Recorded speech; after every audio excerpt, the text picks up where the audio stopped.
जैसा कि आप जानते हैं 2023 में जिन छात्रों ने 11th क्लास में एडमिशन कराया था, यानी जो इंटर सेशन 2023-25 के छात्र थे, उनका रजिस्ट्रेशन डेट घोषित किया गया था 20 सितंबर से लेकर के 11 अक्टूबर 2023 तक।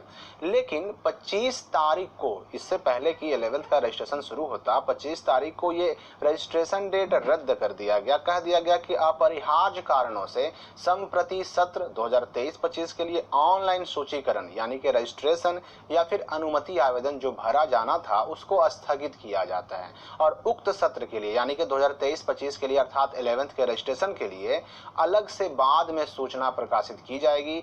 अक्टूबर आ चुका है, अभी तक 11th के रजिस्ट्रेशन का डेट दोबारा जारी नहीं किया गया, तो ये डेट जारी कब होगा? और इसके अलावा जो पहले शर्तें नियम वगैरह सब आए थे वो वही रहेंगी, जो नोटिफिकेशन आया था, जो पैसे कहे गए थे, रजिस्ट्रेशन फॉर्म जारी किया गया था, वो सब वही रहेगा या अलग रहेगा? रजिस्ट्रेशन शुरू कब से होगा? सारी बातें बिल्कुल विस्तार से क्लियर होने वाली है इस वीडियो में। इसके लिए सिंपली सबसे पहले गूगल में सर्च करना है आपको स्काईलाइट स्टडी लिख करके, और जब ये आप सर्च कीजिएगा तो सबसे ऊपर जो रिजल्ट आएगा उसको सिंपली क्लिक करके ओपन कर लेना है। थोड़ा सा नीचे आपको स्क्रॉल डाउन करने पर एक पोस्ट नजर आएगा 11th के रजिस्ट्रेशन का 2023-25 के लिए।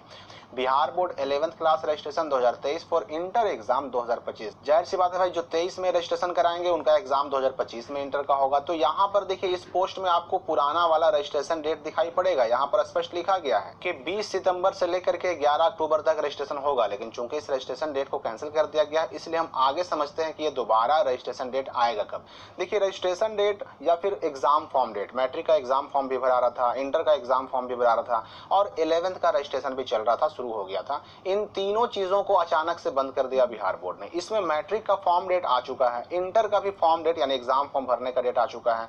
रजिस्ट्रेशन जो 11th वाला रद्द किया गया था ना, उस रजिस्ट्रेशन डेट को दोबारा अभी जारी नहीं किया गया है, लेकिन ये अक्टूबर में कभी भी जारी हो सकता है, कभी भी जारी हो सकता है। यहाँ पे कुछ बच्चे ये भी सवाल कर रहे थे कि जिन बच्चों का 11th में एडमिशन कराना छूट गया है, क्या उनको दोबारा से एडमिशन कराने का मौका मिलेगा? तो देखिए इसकी भी संभावना है कि चांस मिले, क्योंकि जो ऐसे बच्चे थे जिन्होंने कंपार्टमेंटल से मैट्रिक का एग्जाम दिया था, उनका रिजल्ट लेट से आया, तब तक इंटर के एडमिशन का डेट खत्म हो गया था, तो हो सकता है कि उनको एडमिशन का मौका दे, उसके बाद फिर से 11th का रजिस्ट्रेशन कराने का मौका दे। तो 11th का रजिस्ट्रेशन अक्टूबर महीने में कभी भी शुरू हो सकता है।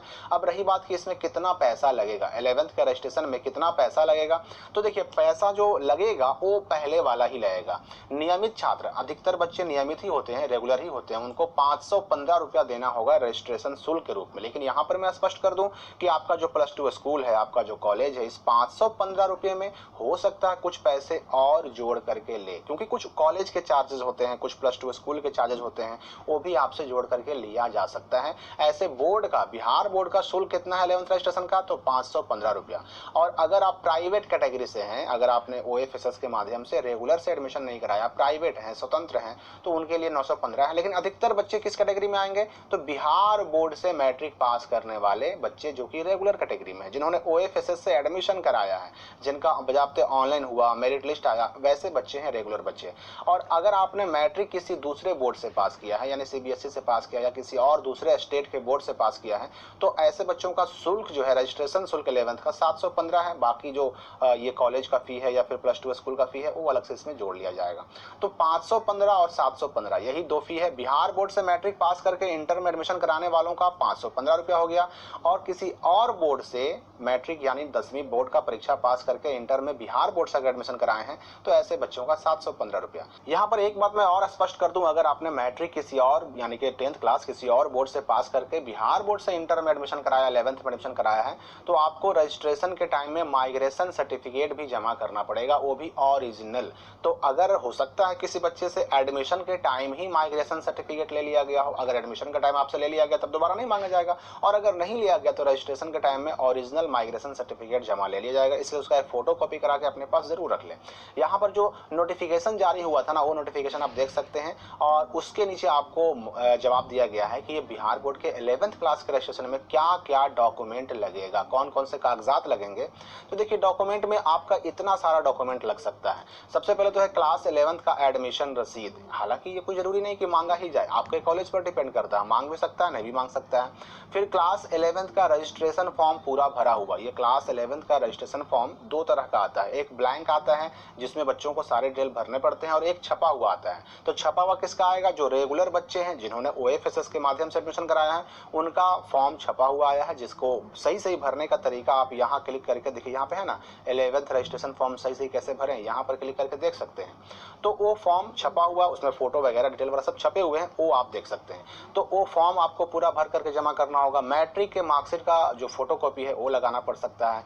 फोटो अगर मान लो कि छपा हुआ आया है तब तो ठीक, नहीं छपा हुआ आया तो वहाँ पे चिपकाना पड़ेगा। आधार कार्ड की photo copy, email ID, mobile number, bank passbook, migration certificate जो दूसरे बोर्ड के यानी कि जिन्होंने मैट्रिक किसी और बोर्ड से पास किया उनके लिए माइग्रेशन सर्टिफिकेट या जाति आवासीय आय प्रमाण पत्र, ये सब ऑप्शनल में है। अब देखिए ये 11 डॉक्यूमेंट यहाँ पर दिए गए हैं ना, 11 में कोई जरूरी नहीं कि आपका कॉलेज सब का सब मांगे ही। आपका कॉलेज इसमें से हो सकता है कुछ मांगे कुछ ना मांगे, जो भी मांगे आपको वहां पर जमा करना है, ये आपको ध्यान रखना पड़ेगा। यहाँ पर मैं एक बात और स्पष्ट कर दूं, अगर आपका कॉलेज छपा हुआ फॉर्म आपको नहीं देता, अगर उसमें डिटेल छपे हुए नहीं दिखते हैं, तो ऐसे कॉलेज में जो ब्लैंक फॉर्म मिल रहा है वो भी भरने से आपका रजिस्ट्रेशन हो जाएगा, वो भी भर करके आप जमा कर सकते हैं, उसमें भी कहीं कोई दिक्कत नहीं है। दूसरी बात ये कि कुछ कुछ कॉलेज ऐसे होते हैं ना जो अपने स्तर से 11th के रजिस्ट्रेशन के लिए ऑनलाइन आवेदन करवाते हैं, फॉर्म भरवाते हैं, साइबर कैफे वगैरह से भरवाते हैं। तो ये सब नहीं, कुछ ही कॉलेज ऐसे हैं जो ऑनलाइन करवाते हैं। तो अगर आपका कॉलेज भी ऑनलाइन अलग से करवा रहा है तो आपको ऑनलाइन करना पड़ेगा। कुछ बच्चों का सवाल ये भी था कि हमारे यहाँ जो हमारा कॉलेज है, +2 स्कूल है, उन्होंने फॉर्म भरवा कर जमा ले लिया है या फिर ऑनलाइन करवा लिया है, फी वगैरह सब जमा हो गया रजिस्ट्रेशन का, तो हमारा क्या होगा। देखिए अगर आपने पहले से फॉर्म जमा कर दिया है रजिस्ट्रेशन वाला, चूंकि डेट आ ही गया था, तो अगर आपने पहले वाला फॉर्म जमा कर दिया है, पैसे जमा कर दिए हैं, या फिर अगर ऑनलाइन हो रहा था और आपने ऑनलाइन कर दिया है, तो आपको घबराने की बिल्कुल जरूरत नहीं है। आपका पहले वाला ही शुल्क से यानी पहले वाले फॉर्म और पैसा जो भी आपने जमा किया उसी से आपका रजिस्ट्रेशन हो जाएगा, जब भी ये डेट दोबारा बिहार बोर्ड जारी करेगा तब। तो इसलिए घबराने की बिल्कुल जरूरत नहीं है। लेकिन फिर भी मैं कहूंगा कि जैसे ही दोबारा नया डेट 11th के रजिस्ट्रेशन का आए, आपको एक बार अपने स्कूल कॉलेज से मिलकर के पूछ लेना है कि हाँ भाई हमको कुछ करना पड़ेगा, जो पहले रजिस्ट्रेशन हुआ हमारा उसमें कुछ करना पड़ेगा या नहीं करना पड़ेगा, ये आपको स्पष्ट पूछ लेना है। तो रजिस्ट्रेशन डेट अक्टूबर में आने जा रहा है। इसके अलावा कहीं कोई अगर आपको डाउट हो तो कमेंट में पूछ सकते हैं। मिलते हैं हम अगली वीडियो में एक नई जानकारी के साथ।